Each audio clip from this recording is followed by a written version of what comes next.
Hare Krishna. So whenever we read the Bhagavad Gita, we also, alongside reading the Sanskrit of the Bhagavad Gita, we also read the Gita Mahatmya. Now, the Gita Mahatmya is composed by Sri Adi Shankaracharya, who is an incarnation of Lord Shiva, whose purpose was to preach this Mayavadi philosophy. And often this confuses devotees. You know, why did Lord Shiva decide to preach such Mayavad philosophy? What was the need to do so? Because we also say that Lord Shiva is one of the greatest devotees of the Lord. And so, what was his need to preach this impersonal ideology? And this is wonderfully explained actually by Lord Shiva to Mother Parvati in Padma Purana. And it's also, again, we can see it's quoted by Chaitanya Mahaprabhu to Sarvabhauma Bhattacharya in the Chaitanya Charitamrita. And Lord Shiva says this to Mother Parvati. Mayavadamasachastram prachannam bhaudam mayaiva vihitam dehi kalau brahmanamurtina. Lord Shiva informed Goddess Durga, the superintendent of the material world. In the age of Kali, I take the form of a Brahmana, and I explain the Vedas through false scriptures in an atheistic way, similar to Buddhist philosophy. So it's given Prachannam Bodham Uchate. So it's just basically Buddhism, but it's just covered slightly to re-establish the importance of the Vedas. And so this is the purpose of Lord Shiva's incarnation as Adi Shankaracharya.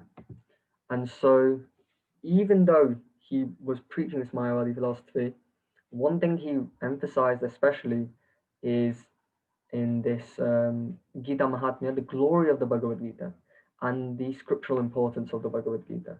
And so for that reason, we will now take a quick look at the Gita Mahatmya.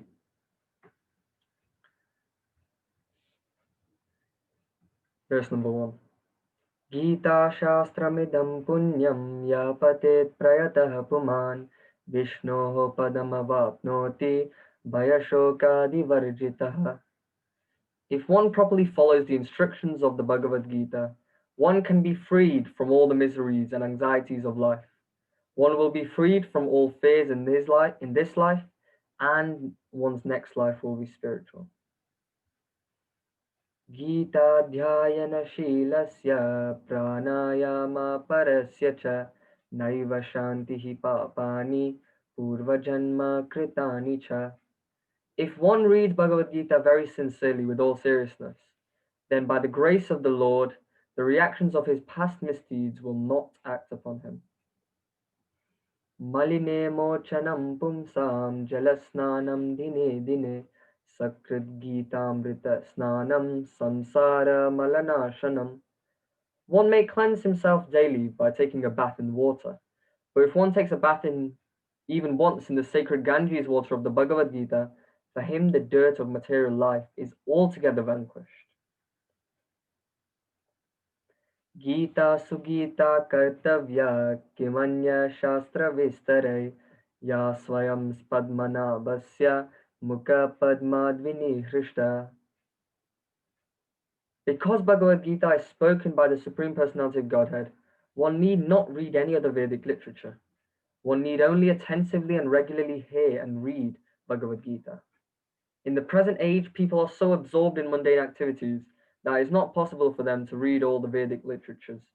But this is not necessary. This one book, Bhagavad Gita, will suffice, because it is the essence of all Vedic literature, and especially because it is spoken by the Supreme Personality of Godhead. Bharatamrita sarvasvam vishnurvaktradvinishishtam Gita gangodakam pitva punarjanma na vidyate. One who drinks the water of the Ganges attains salvation. So what to speak of one who drinks the nectar of the Bhagavad Gita? Bhagavad Gita is the essential nectar of the Mahabharata, and it is spoken by Lord Krishna himself, the original Vishnu. Sarvo Panishado Gavo Dogda Gopala Nandana Parto Vatsa Sudhir Bhokta Dugdam Gita Amritam Mahat.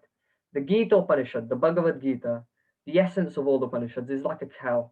And Lord Krishna, who is a famous cowherd boy, is milking this cow.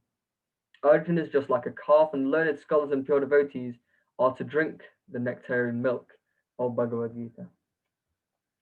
Ekam shastram devaki putra gitam, eko devo devaki putra eva, eko mantrastasya namani yani, karma pyekam tasya devasya seva. Let there be only let there be one scripture only, one common scripture for the world, Bhagavad Gita. Let there be one God for the whole world, Sri Krishna. Let there be only one hymn, one mantra, one prayer, the chanting of his name. Hare Krishna, Krishna Krishna, Hare Hare, Hare Rama, Rama Rama, Hare Hare. Let there be one work only, the service of the Supreme Personality of Godhead. Hare Krishna, Shri Gita Mahatmya ki jai.